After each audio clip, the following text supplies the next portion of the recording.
আসসালামু আলাইকুম। সবাইকে স্বাগত জানিয়ে শুরু করছি। আমি মোহাম্মদ কামাল হোসেন, সহকারী শিক্ষক, ব্যবসা শিক্ষা, Ahmed Bawani academy Islamic college. আমি সর্বপ্রথম ধন্যবাদ জানাই অত্র প্রতিষ্ঠানের সর্বজন শ্রদ্ধ অধ্যক্ষ মোহাম্মদ মোশাররফ হোসেন মুন্সি মুকুল স্যার, সেই সাথে ধন্যবাদ জানাই দিবা এবং প্রভাতী শাখার শিক্ষা ইনচার্জ বৃন্দদয়কে এবং আমার সহকর্মীদের সকলকে আসসালামু আলাইকুম। শিক্ষার্থী বন্ধুরা, আশা করি তোমরা সকলে ভালো আছো। যে যেখান থেকে আমাদের এই ক্লাসটি দেখছো, তোমরা ভালো করে উপলব্ধি করো এবং তোমাদের বন্ধুদের জন্য ক্লাসটি শেয়ার করে দাও, এবং যে যেখানে বুঝতে সমস্যা হবে তোমরা কমেন্ট বক্সে জানিয়ে দিও, আমরা সেটা রিপ্লাই করার চেষ্টা করব। এবং তোমরা ক্লাসগুলো নিয়মিত দেখতে থাকো। আহমেদ বাওয়ানী একাডেমি ইসলামিক কলেজের অনলাইন ক্লাস তোমাদের পিছিয়ে পড়া কিংবা গ্যাপ হওয়া পড়াশোনাগুলো শুধরে নিতে পারবে আশা করি। তাহলে দেরি না করে আমি শুরু করছি। আজ আমি পড়াবো তৃতীয় শ্রেণীর গণিত বিষয়ের তৃতীয় ও চতুর্থ অধ্যায় কিছু যোগ্যতা ভিত্তিক অঙ্ক নিয়ে আলোচনা করব।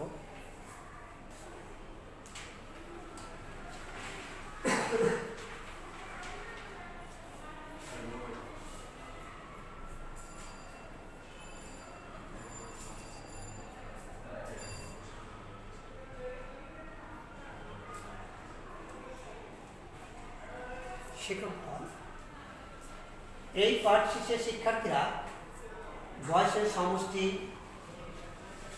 নির্ণয় করতে পারবে। পূর্বের বয়স, বর্তমান বয়স ও পরের বয়স নির্ণয় করতে পারবে। বিভিন্ন জিনিসের দাম নির্ণয় করতে পারবে। অর্থাৎ মা ছেলে, পিতা পুত্র, ভাই বোন, এদের বয়সের সমষ্টি নির্ণয় করতে পারবে। বর্তমান বয়সের তুলনায় 5 বছর আগে, 10 বছর আগে, 15 বছর আগে, 20 বছর আগে বয়স কত ছিল তা নির্ণয় করতে পারবে, এবং বর্তমান বয়স নির্ণয় করতে পারবে, এবং 5 বছর পরে, 10 বছর পরে বয়স কত হবে তাও নির্ণয় করতে পারবে। মাছ, সবজি, চাল, ডাল, বিভিন্ন জিনিসের দাম নির্ণয় করতে পারবে।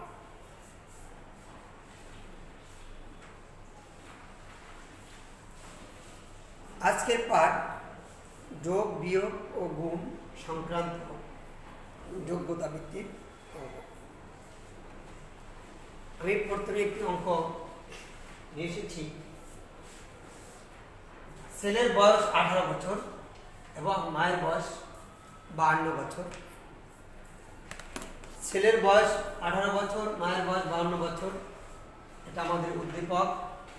এটা যদি উদ্দীপক হয়, এখান থেকে আমরা নির্ণয় করতে পারি ছেলে ও মায়ের মোট বয়স কত।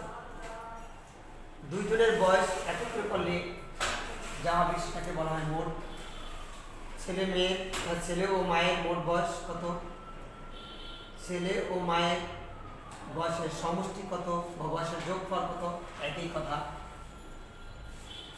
নাম্বার খ, মা অপেক্ষা ছেলের বয়স কত কম, অর্থাৎ মায়ের বয়স থেকে ছেলের বয়স কত কম সেটা নির্ণয় করতে বলা হয়েছে। 10 বছর পর তাদের মোট বয়স কত হবে। এটা বর্তমান বয়স যদি হয়, ছেলের বর্তমান বয়স যদি 18 হয়, মায়ের বর্তমান বয়স যদি 52 হয়, তাহলে এখন থেকে 10 বছর পর মা এবং ছেলের দুইজনের বয়স কত হবে সেটা আমাদের নির্ণয় করতে হবে। আমরা প্রথমে দেখি ক নাম্বার, ছেলে ও মায়ের মোট বয়স কত, আমরা সেটা দেখতে থাকি। দেওয়া আছে ছেলের বয়স 18 বছর, ছেলের বয়স 18 বছর, মায়ের বয়স 52 বছর। মায়ের বয়স 52 বছর লিখে আমরা যেহেতু মোট বলেছে আমরা যোগ করব, 8 আর 2 যোগ করলে হবে 10 এর 0, হাতে থাকবে 1, হাতের 1 5-এর সাথে যদি যোগ করি মিলিয়ে নেই তাহলে হয় 6, 6 আর 1 যোগ করলে হবে 7। তাহলে দেখা যাচ্ছে মা এবং ছেলে এবং মায়ের মোট বয়সের যোগফল কিংবা বয়সের সমষ্টি কত হবে? 70 বছর। তাদের মোট বয়স 70 বছর। ছেলে এবং মা আলাদা করে না লিখে তাদের লিখেছি। শিক্ষার্থী বন্ধুরা, তোমরা দেখো এখানে তাদের বলতে বহু বচন বুঝিয়েছে এবং এই মা এবং ছেলে উভয়কে বোঝানো হয়েছে। আমরা আলাদা করেও কেউ যদি লিখে ছেলে ও মায়ের মোট বয়স তাও হবে, তাদের মোট বয়স তাও হবে। উত্তর 70 বছর। এভাবে আমরা কয়ের উত্তর লিখেছি। তোমরা অঙ্কটি ভালো করে দেখো, অনুধাবন করো, বোঝার চেষ্টা করো এবং খাতায় প্র্যাকটিস করো। দেখবে তোমরাও ঘরে বসেও এই দূর শিক্ষণের মাধ্যমে, অনলাইন ক্লাসের মাধ্যমে তোমাদের অঙ্কগুলো সলভ হয়ে যাবে। এবারে আমরা খ করব, মা অপেক্ষা ছেলের বয়স কত কম। মা অপেক্ষা বলতে বোঝানো হয়েছে এখানে মার থেকে অথবা মা এর চেয়ে ছেলের বয়স কত কম। ছেলের বয়স কম কারণ ছেলের 18 বছর, মায়ের 52 বছর, তাহলে ছেলের বয়স কম। কত কম? মা থেকে ছেলের বয়স কত কম সেটা আমরা নির্ণয় করব। দেওয়া আছে কত? ছেলের বয়স, আমরা এই অঙ্কটা যখন কম বের হবে, অপেক্ষাকৃত কম বেশি বয়স বা পার্থক্য তুলনা বের হবে, তখন আমাদের অঙ্কটা করতে হবে বিয়োগ। তাহলে বিয়োগ করার সময় মনে রাখতে হবে যে যেই সংখ্যাটি বড় থাকবে ওই সংখ্যাটি প্রথমে লিখতে হবে, মানে উপরে লিখতে হবে। যদি আমরা পাশাপাশি করি তখন বড় সংখ্যাটি বাম দিকে লিখতে হবে, ছোট সংখ্যাটি ডান দিকে লিখতে হবে। এই নিয়মটা শুধু বিয়োগের ক্ষেত্রে প্রযোজ্য। মায়ের বয়স 52 বছর, মায়েরটা বেশি। ছেলের বয়স 18 বছর, ছেলেটা কম। এই জন্য মায়ের বয়সটা আমরা প্রথমে লিখব। মায়ের বয়স 52 বছর।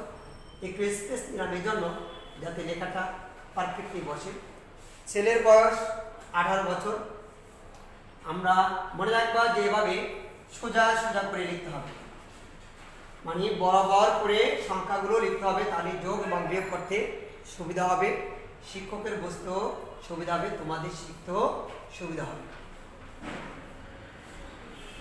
এবারে আমরা বিয়োগ করব। 8 উপরে আছে 2, তাহলে উপরের সংখ্যাটা ছোট, তাহলে উপরের সংখ্যাটার সাথে আমরা 10 বৃদ্ধি করে ধরবো। 2 আছে, আমরা 10 যদি 2 এর সাথে বৃদ্ধি করে ধরি তাহলে এটা হবে 12। 8 আছে, 12 হবে কত হলে আমরা গুনব, হাতের পর এভাবে গুনব, 9, 10, 11, 12। তাহলে আমার 4 হলো। 4 আমরা নিচে নামিয়ে দিব, হাতে থাকে 1, হাতের 1 আমরা এই 1 এর সাথে যোগ করে নিব, হাতের 1 আর এই 1, 2 হলো, 2 আছে 5 হবে, কত হলে 3, 4, 5, 3 হলো। তাহলে মা অপেক্ষা ছেলের বয়স কম 34 বছর, অর্থাৎ মা থেকে ছেলের বয়স 34 বছর কম, মায়ের থেকে ছেলের বয়স 34 বছর কম। তাহলে আমরা উত্তর লিখব, উত্তর 34 বছর। যেহেতু এখানে আমি ডিটেলস কথাটা লিখেছি, উত্তরের সময় সংক্ষেপে উত্তর লিখে দিব, কিন্তু এই যে উত্তর বানানটা তোমরা কখনই একেবারে রস্যাও দিয়ে বিসর্গ দিবে না, কারণ পুরো উত্তরটা লিখবে। এভাবে আমরা মা অপেক্ষা ছেলের বয়স কত কম আমরা এটা সমাধান করেছি, তোমরা প্র্যাকটিস করতে থাকো। এবারে আমরা দেখব 10 বছর পর তাদের মোট বয়স কত। তাদের বলতে এখানে বোঝানো হচ্ছে ছেলে এবং মা। ছেলের বর্তমান বয়স দেওয়া আছে 18 বছর, 18 বছর। তার 10 বছর পর ছেলের বয়স বাড়বে। আজকে 18 বছর থাকে, 10 বছর পর আরো 10 বছর বেড়ে যাবে। অতএব 10 বছর পর ছেলের বয়স হবে 18 যোগ 10, তাহলে 0। আমরা এই ডান দিক থেকে সংখ্যার ডান দিক থেকে আমরা যোগ করব, 0 আর 8 যোগ করলে 8 হয়, 8 নামবে, এবং 1 আর 1 যোগ করলে 2 হয়, তাহলে 2 নামবে, তাহলে 28 বছর হয়। অতএব 10 বছর পর ছেলের বয়স হবে 18 যোগ 10 সমান 28 বছর। আবার মায়ের 10 বছর পর বয়স কত হবে সেটা আমরা নির্ণয় করে নিব, এবং মায়ের বয়স 52 বছর এখন দেওয়া আছে বর্তমান। তাহলে 10 বছর পর মায়ের বয়স হবে 52 যোগ 10, 52 সাথে 10 যোগ করলে কত হয় 0 আর 2 নেমে যাবে, 1 আর 5 যোগ করলে 6 হয়, তাহলে 62 বছর। অতএব 10 বছর পর মায়ের বয়স হবে 52 যোগ 10 বছর সমান 62 বছর। আমাদের রিকোয়ারমেন্ট ছিল, আমাদের করণীয় ছিল 10 বছর পর তাদের মোট বয়স কত হবে। তাহলে 10 বছর পর ছেলের বয়স পেয়েছি 28 বছর এবং 10 বছর পর মায়ের বয়স পেয়েছি 62 বছর। অতএব 10 বছর পর তাদের মোট বয়স হবে 28 যোগ 62। অতএব 10 বছর পর তাদের মোট বয়স হবে 28 যোগ 62। আমরা এটা যোগ করব 2 এবং 8 যোগ করলে হবে 0, হাতে থাকবে 2 এবং 8 যোগ করলে 10, 10 এর নামে 0, হাতে থাকে 1, 1 6 এর সাথে যদি যোগ করি হয় 7, 7 এর সাথে 2 যোগ করলে হয় 9, 90 বছর। অতএব 10 বছর পর তাদের মোট বয়স হবে 28 যোগ 62 সমান 90 বছর। আমরা উত্তর লিখে দিব, উত্তর 90 বছর। এভাবে তোমরা এই যোগ্যতা ভিত্তিক অঙ্কের সমাধান করে থাকবে। তোমরা এই অঙ্কগুলো সুন্দর করে অনুধাবন করো, প্র্যাকটিস করতে থাকো, অনুশীলন করতে থাকো। এরপর যে আমরা আরেকটি অঙ্ক দেখব। তন্দ্রার বাবা বাজার থেকে 350 টাকা দামে একটি ইলিশ মাছ কিনল। তন্দ্রার বাবা বাজার থেকে 350 টাকা দামের একটি ইলিশ মাছ কিনল। 10 টাকায় কত পয়সা হবে? নাম্বার খ, এক হালি ইলিশ মাছের দাম কত? 20টি ইলিশ মাছ কিনতে কত টাকা লাগবে? শিক্ষার্থী বন্ধুরা তোমরা লক্ষ্য করো, 10 টাকায় কত পয়সা হবে? আমরা জানি 1 টাকায় কত পয়সা। তাহলে 1 টাকায় কত পয়সা এটা যদি আমরা জানি, তাহলে 10 টাকায়, 20 টাকায়, 50 টাকায়, 1000 টাকায়, অর্থাৎ যত টাকায় হোক না কেন আমাদেরকে যদি বলা হয় পয়সা বের করতে, অবশ্যই আমরা পারব। এটার চেয়ে বেশি হবে। আমরা 1 টাকায় 100 পয়সা দিয়ে যত টাকা বলা হবে বের করতে, সেই সংখ্যাটিকে আমরা গুণ দিব। এক হালি ইলিশ মাছের দাম কত? এক হালি ইলিশ মাছের দাম, একটি ইলিশ মাছ যদি 350 টাকা হয়, তাহলে আমরা 1 হালি, 10 হালি, 5 হালি, 2 হালি যা ইচ্ছা তা বের করতে পারবো। তোমরা মুখস্থ করবে না, তোমরা বোঝার চেষ্টা করবে, তাহলে তোমরা অঙ্কগুলো সুন্দর করে পারবে। 20টি ইলিশ মাছের কিনতে কত টাকা লাগবে? একটি ইলিশ মাছ কিনতে যদি 350 টাকা লাগে, তাহলে 20টি ইলিশ মাছ কিনতে কত টাকা লাগবে এটাও তোমরা বের করতে পারবে। তোমরা পারবে, কিন্তু একটু দেখো যে কিভাবে আমরা সমাধানটা করেছি। 10 টাকায় কত পয়সা? আমরা পরের করণীয় কাজগুলো দেখবো। আমরা জানি 1 টাকা সমান 100 পয়সা, তাহলে 2 টাকা সমান কত আমরা বের করতে পারবো। 5 টাকা সমান কত সেটাও আমরা বের করতে পারবো। আমরা এখানে একটা সংখ্যা দিয়েছি 10। 1 টাকা 100 পয়সা হলে 10 টাকায়, তাহলে 100 গুণ 10 টাকা। এখানে যদি 20 টাকা বলা হতো তাহলে আমরা 20 দিয়ে গুণ দিতাম। এখানে যদি 15 টাকা বলা হতো আমরা 15 দিয়ে গুণ দিতাম। এখানে যদি 50 টাকা বলা হতো তাহলে আমরা 50 দিয়ে গুণ দিতাম। মানে 1 টাকার পয়সাগুলো দিয়ে পয়সাকে আমরা যত টাকাকে পয়সা তৈরি করতে বলবে, পরিণত করতে বলবে, রূপান্তর করতে বলবে, আমরা সেই সংখ্যাটা দিয়ে গুণ দেব। তাহলে এরকম যদি সংখ্যাগুলোর সাথে যদি শূন্য থাকে, তখন গুণগুলো সহজ হয়। তোমরা রাগ করে নিতে পারো, বা 100 এবং 10 গুণ খুবই সহজ। আমরা এই সংখ্যায় গুণ দেব। 1 দিয়ে একটি গুণ যদি দেই তাহলে হয় কত? 1, এককে 1। এই সংখ্যাগুলো 0, 1, 2, 3, 3টে শূন্য আছে। আমরা 1 এর সাথে 3 শূন্য বসিয়ে দেব, গুণটা সহজ হবে। কখন? যখন 1 এর সাথে শূন্য থাকবে, অথবা কোনো একটি সংখ্যাকে 10 দিয়ে, অথবা 100 দিয়ে, অথবা 1000 দিয়ে, অথবা 1 লক্ষ দিয়ে, 10,000 দিয়ে, এরকম 1 এর সাথে শূন্য সংখ্যাগুলো দিয়ে যখন গুণ দেওয়া হবে, তখন রাফ না করে আমরা দ্রুত গতিতে এটা বের করতে পারি, রাফও করতে পারি। তোমরা দেখো, তাহলে 10 টাকা সমান কত পয়সা হলো? 1000 পয়সা। আমরা উত্তরটা লিখে দিই, 1000 পয়সা। এটা হয়ে গেল। যারা রাফ করে শিখবা তোমরা একটু খেয়াল করো,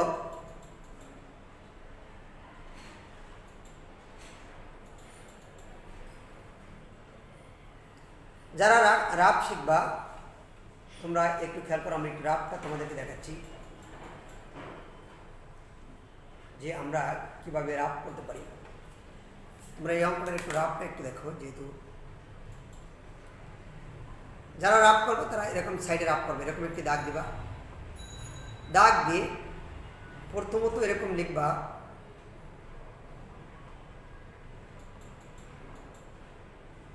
এক শূন্য শূন্য, তারপরে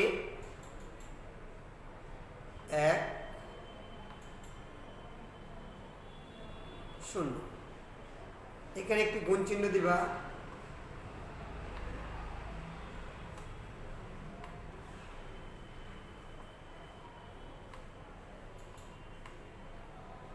গুণ চিহ্ন দিবা, তারপরে এরকম দাগ দিবা। তাহলে এই যে শূন্য শূন্য গুণ দিলে কত হয়? শূন্য হয়।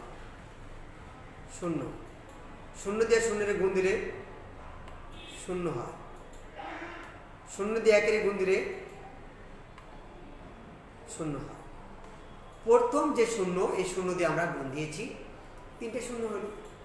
এরপরে আমরা এই ডান দিক থেকে এখানে একটি সংখ্যার গুণ চলে গেছে, এই জন্য আমরা একটা শূন্য ব্যবহার করব। দেখুন শূন্য দেব, শূন্য দেওয়ার পর আমরা এই এক দিয়ে এই প্রথম এই শূন্যটা এক শূন্যকে গুণ দেব। তাহলে এক দিয়ে যদি শূন্যকে গুণ দেই, এক শূন্যের শূন্য, আবার এক দিয়ে যদি এই শূন্যটাকে আমরা গুণ দিই, তাহলে এখানে এক শূন্যের শূন্য।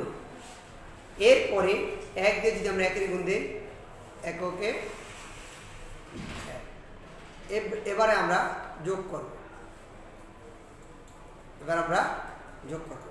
তাহলে শূন্য শূন্য যোগ করলে শূন্য নামবে, শূন্য শূন্য যোগ করলে শূন্য নামবে, শূন্য শূন্য যোগ করলে শূন্য নামবে, একের এক নেমে যাবে। তাহলে তোমরা বুঝতে পারছো, আমরা যদি যাদের রাফ করার প্রয়োজন তারা সাইডে এভাবে রাফ করে নেবে, আর যাদের রাফ করার দরকার নেই তারা এভাবে এই যখন সংখ্যার সাথে শূন্য থাকবে, এক দিয়ে একের সাথে যখন শূন্য থাকবে, যতগুলো শূন্য থাকবে আমরা সেই শূন্যগুলো বসিয়ে দেবো, গুণটা সহজ হয়ে যাবে।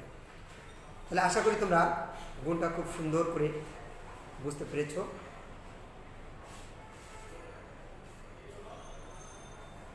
আমরা এবার এটা আমাদের মুছে দিই।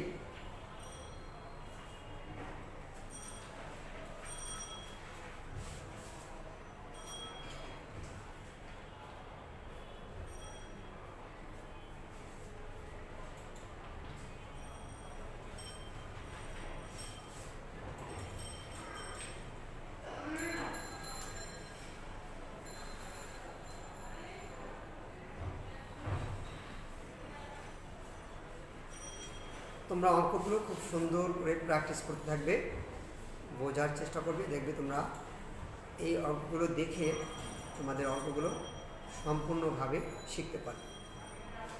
এরপরে আমরা যাব আমাদের দ্বিতীয় রিকোয়ারমেন্ট।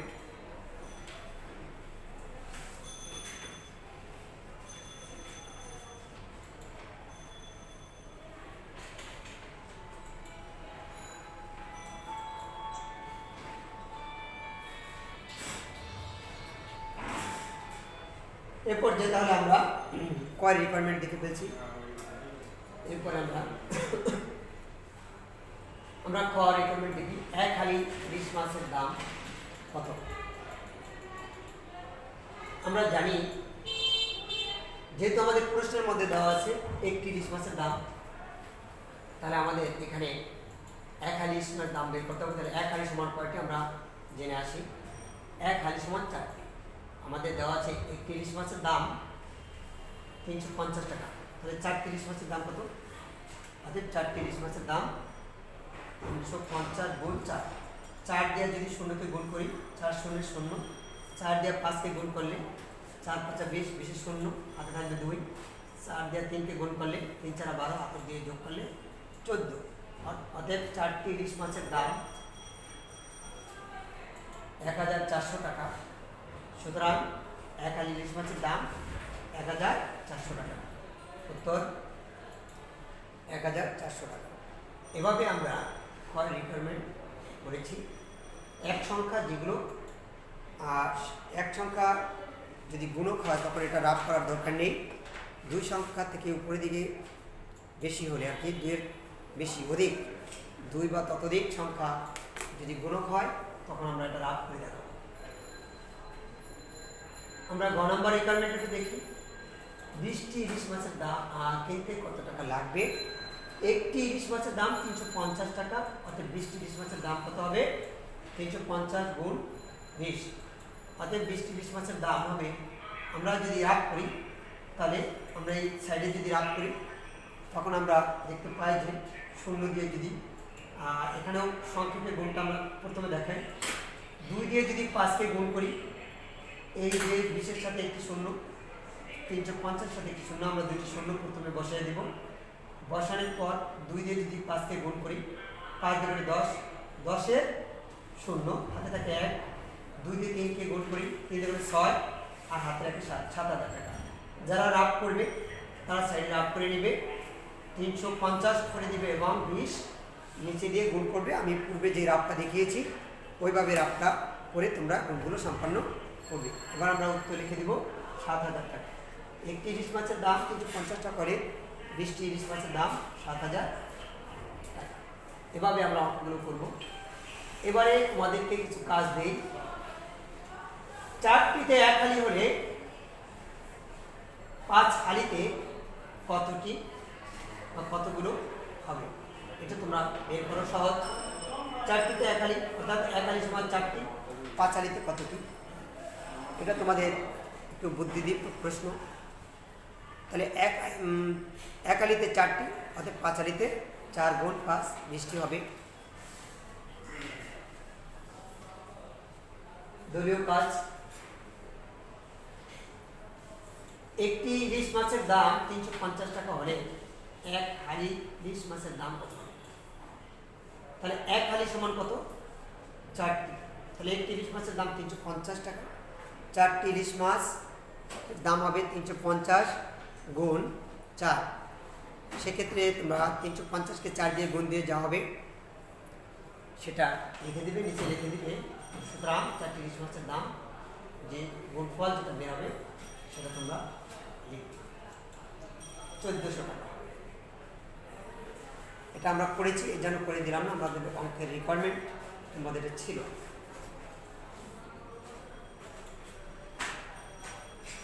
এবার এতক্ষণ পর্যন্ত আমি যা শিখিয়েছি দেখি তোমাদের কি মনে আছে। ছেলের বয়স 18 বছর এবং মায়ের বয়স 52 বছর। মায়ের বয়স 10 বছর কম হয়, তাদের মোট বয়স। মায়ের বয়স 52 বছর, অর্থাৎ 10 বছর পূর্বে মায়ের বয়স ছিল 52 বিয়োগ 10 বছর, অর্থাৎ 42 বছর।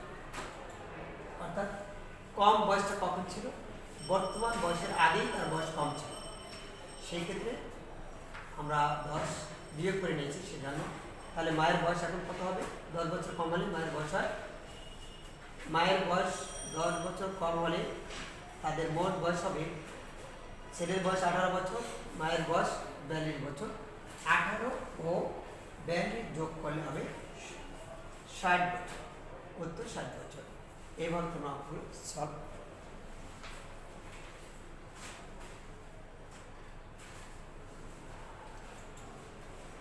এবার তোমাদের একটি বাড়ি কাজ দিয়ে দিই।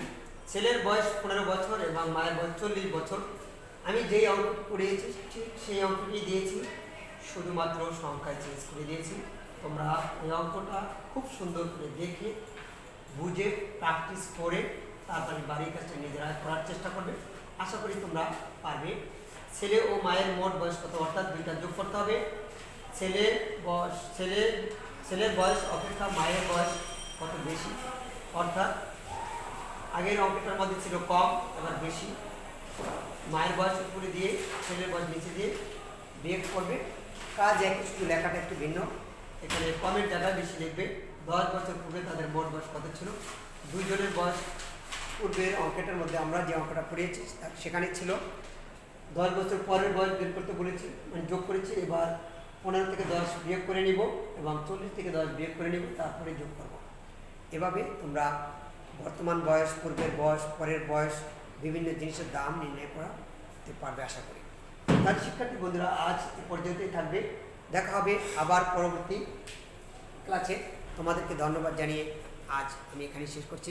আল্লাহ হাফেজ, ভালো থাকবে।